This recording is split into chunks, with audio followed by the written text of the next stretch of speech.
Wakil Wali Kota Palembang Fitrianti Agustinda kembali melaksanakan kegiatan ngantor di kelurahan yang kali ini di Kelurahan 5 Ulu Palembang. Seperti biasanya, Wakil Wali Kota bersama pihak OPD terkait menyerap aspirasi masyarakat, mendengar keluhan dan mencoba memberikan solusi secepatnya.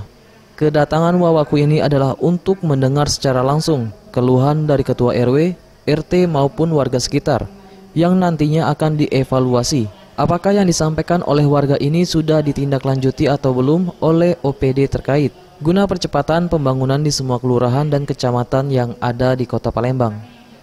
Dan hari ini tadi barusan selesai kita bertemu langsung dengan Ketua RT, Ketua RW.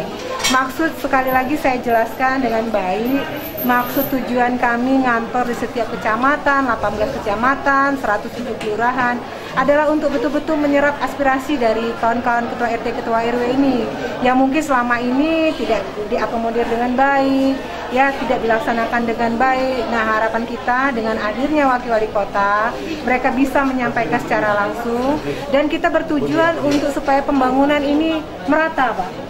Merata di seluruh pelosok Kota Palembang, di kelurahan-kelurahan, di setiap kelurahan, di 18 kecamatan, dan juga mempercepat proses pelaksanaan. Jadi nanti setelah dilaporkan, berkasnya masuk, akan ada tahap evaluasi. Apakah usulan-usulan warga ini betul-betul sudah dilaksanakan dari OPD terkait.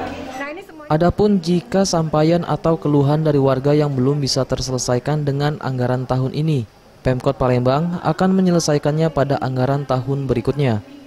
Seperti contoh di Kecamatan Sukarami dan IB1 yang sudah hampir 70% serapan aspirasi warga terselesaikan, sedangkan 30% sisanya akan dikerjakan di tahun berikutnya.